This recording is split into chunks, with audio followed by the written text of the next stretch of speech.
I'm Gaynor Morgan, and I'm joined by Jenny Walford, Communications Officer at the National Waterfront Museum here in Swansea. Jenny, you're going to talk to me about the latest exhibition that you have at the waterfront. Yes, we're very excited.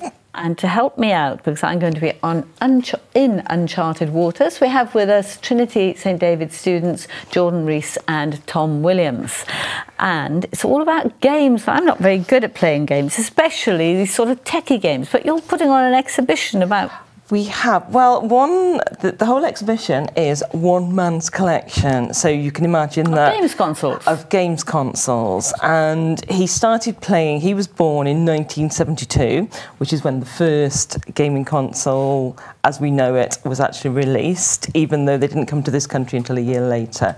And his son was he's always been a gamer, but his son was quite interested in playing some of the older games. Shall we set the scene and then... we can hear a bit more. I started in October 2014. My very first purchase for the collection was the Odyssey, which I managed to get hold of on 27th of October 2014. And by accident, I just got hold of the first one I could find, and it turned out to be one of the earliest runs of the first week of production. It's my son's idea. I had sort of generation 7 and 8. And he grew up playing with those, and then he sort of said, can we look at some older ones? And it got me interested in going back over my lifetime, finding out what consoles were out before I even started getting involved, let alone before my son got involved. Talked to the museum by accident about, oh, I'm building this collection, and now thankfully we've got this beautiful exhibition that they're putting together for us. Generation 1 was an explosion. They're all the same, they all play the same game. It was what is known as Pong, although we didn't get Pong in the UK, it was only in America. But then the other generations, I've got every console that came out in each of those generations. Luckily for me, here at the National Waterfront Museum, Sam was... consoles. I never took them seriously. In fact, my son's 31, and when he was about 10 or 11, he asked me for some games console. I looked at him, and I bought him, I'm ashamed to say, a chicken shed and 12 hens. What? Oh, no. I don't know why. I just thought it was better for him. Well, he's never learned to play.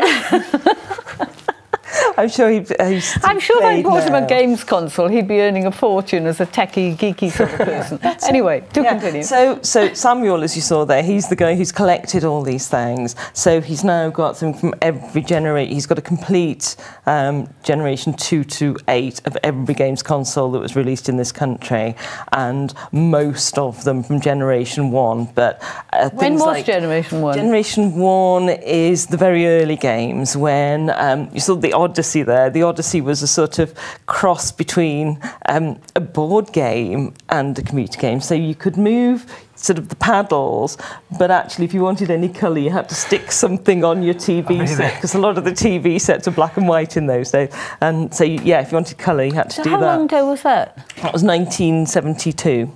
So I know it's weird, you think it's a new phenomenon, but actually we've been gaming for... obviously there must be some interest out there, and you know your stuff, but why would people want to see an exhibition about games consoles? I don't know, I think it's interesting because you can have a look back and see how far it's come just in the short amount of time. You know, cause you can say like from when like I don't know what you say, when like people started just starting with computers, and then a few years later we landed a man on the moon, and you can say like we've just come from little paddles, and then we've gone to like big realistic games. Yeah. So are they related in any way? Well, I just use it as a time frame, you know, as a kind of reference, like, you know, it's quick. I just find it quite interesting to seeing like how it's progressed from like the very first one to what we got now, and like how much the graphics have changed, and I find it quite interesting, really. Yeah, because I think at the time when you were saying that the man on the moon, that you know the technology, you've got more on your mobile phone now than somebody goes to the moon and they still manage it. Like it just started in the 80s, like as well, like because it just started like with just tiny little pixels on a screen, and now you've got something that's so realistic. Yeah, I mean like we've got a VR games console in the exhibition, so you can put the headset on and you can be an eagle flying around Paris. And Samuel, who's game collection it is. So this is finally, I've waited all my life for this, because now I feel I'm actually in the game rather than being a participant looking at it on the screen. So he's just delighted. And gaming isn't just,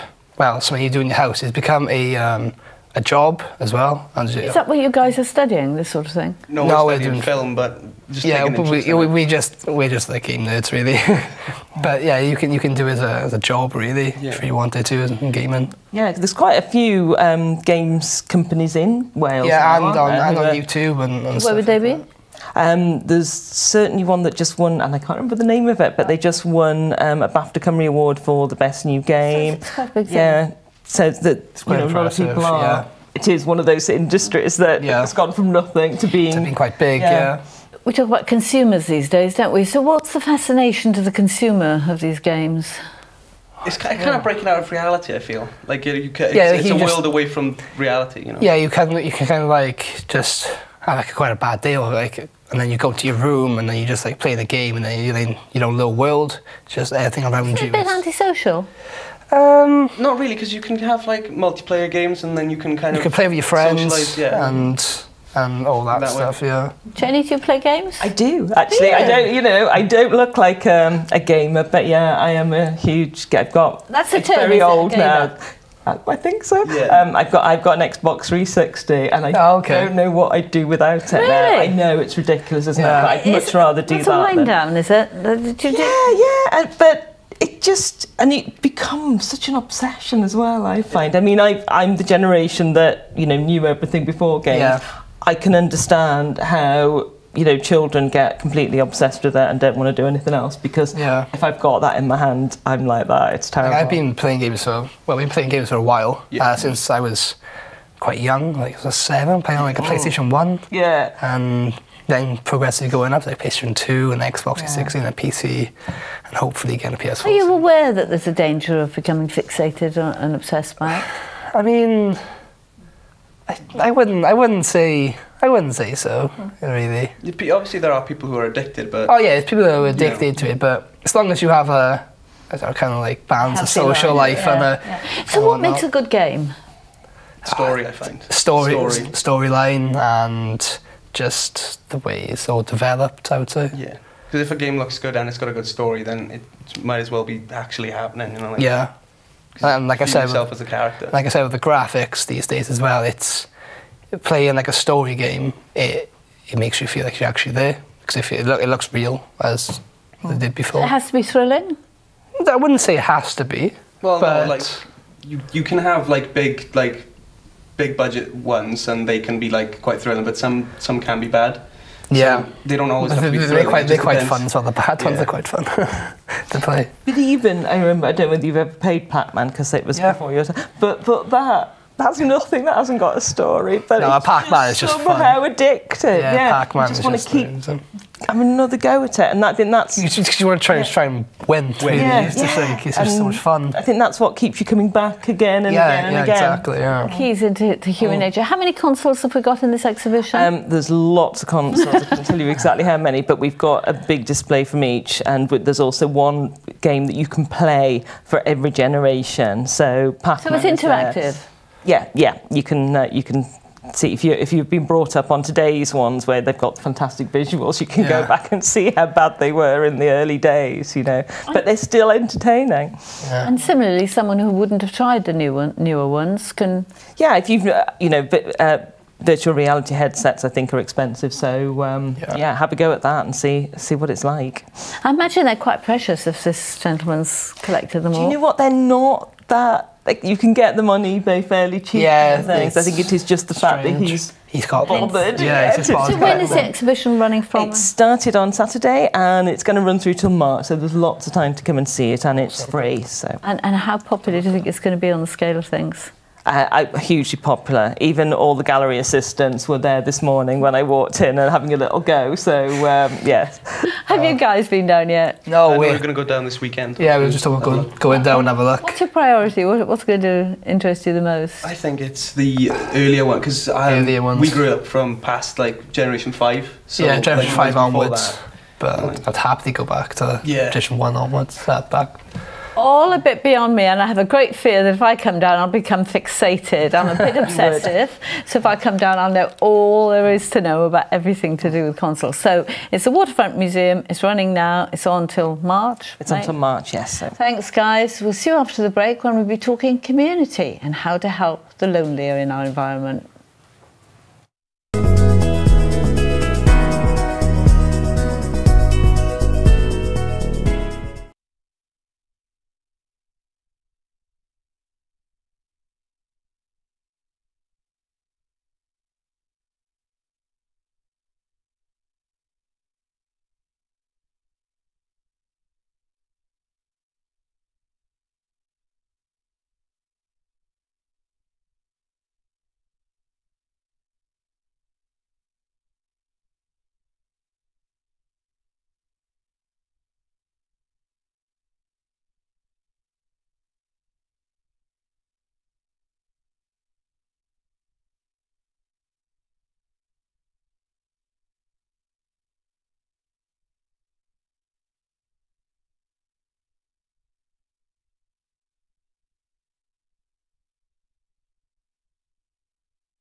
Welcome back to Today on Bay TV.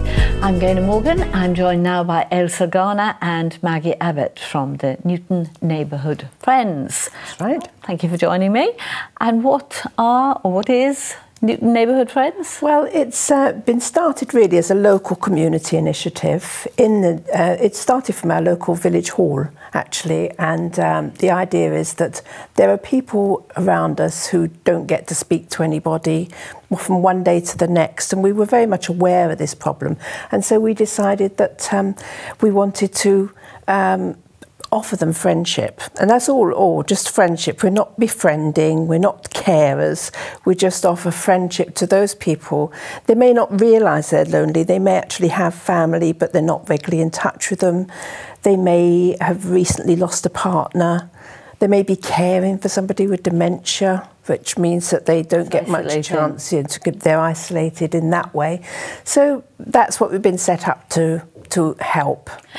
Ailsa, how does this come about in gossipy Wales and in small communities like Newton, where surely everyone's in and out of everybody else's house? Yes, I suppose so, but it was initiated actually by a gentleman who lives in Newton, and unfortunately we've lost him. He's not one of our trustees any longer, but his idea was just to help other people who are getting older, as we are, and just looking out for people who need a bit of company. That's basically all it is.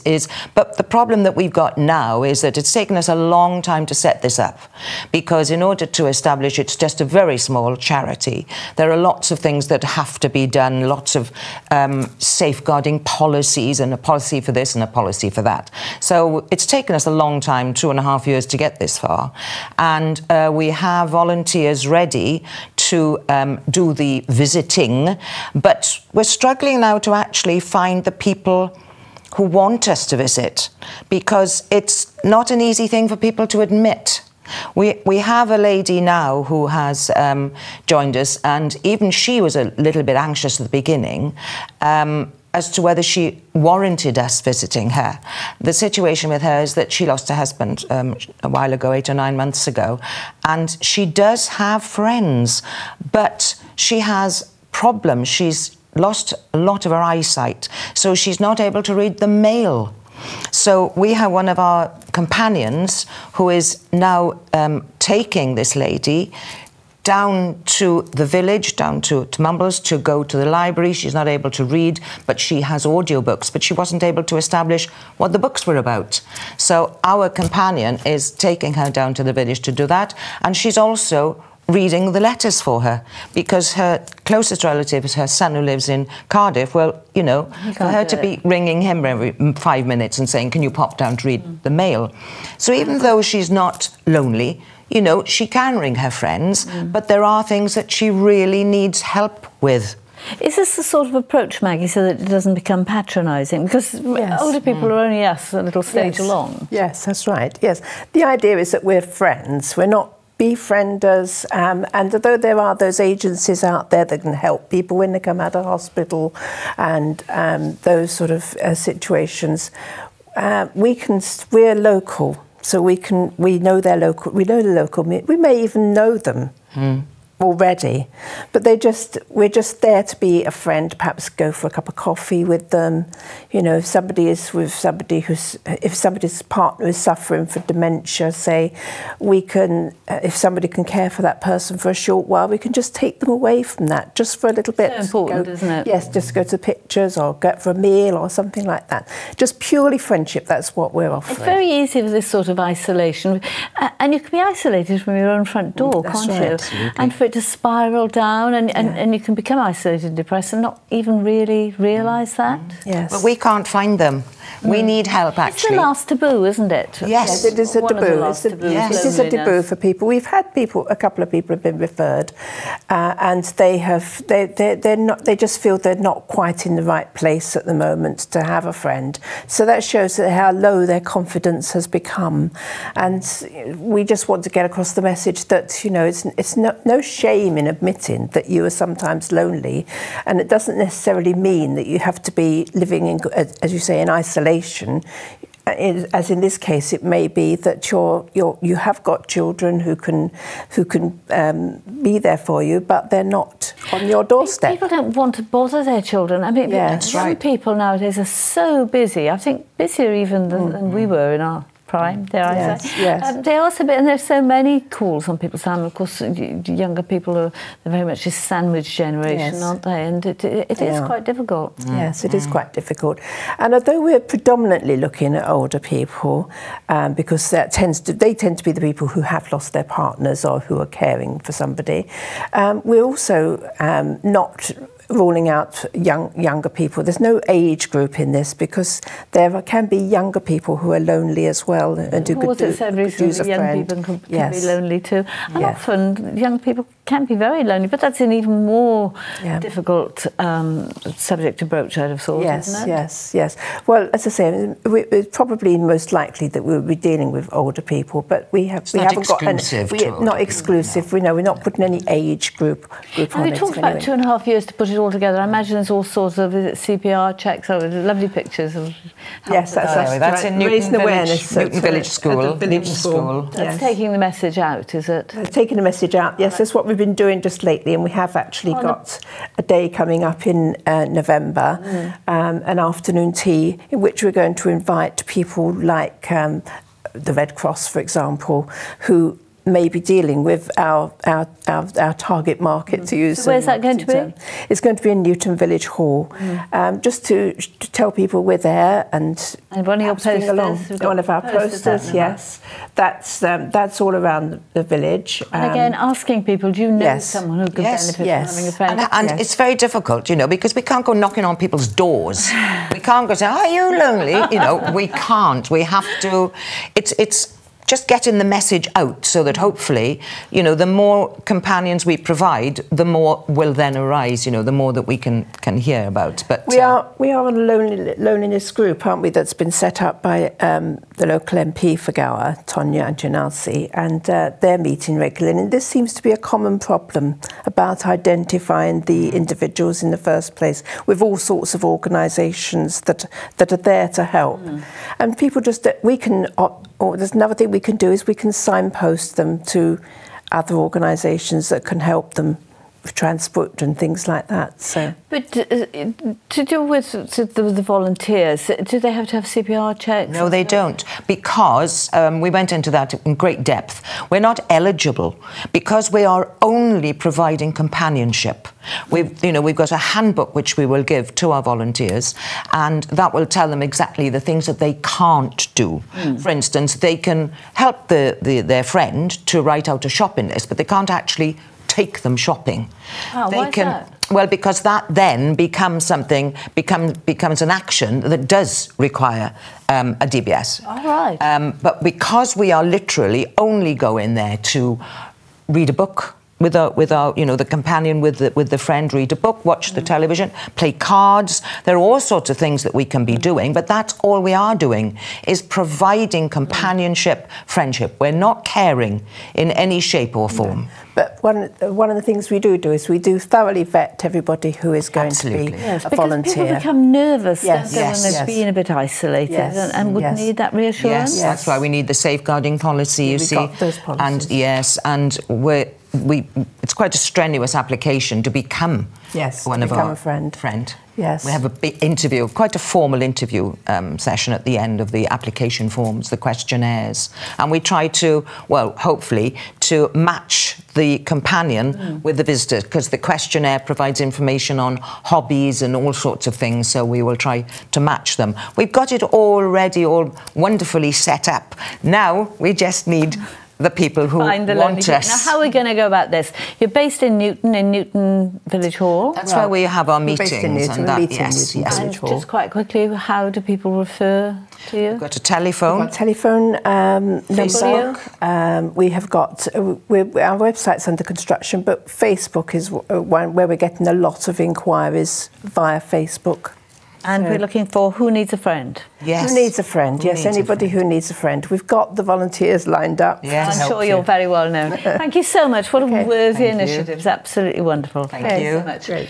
And thanks really to all our guests today for joining us. And thank you to you at home. We wouldn't be here without you. And also thank you online for tuning in. We'll see you again tomorrow.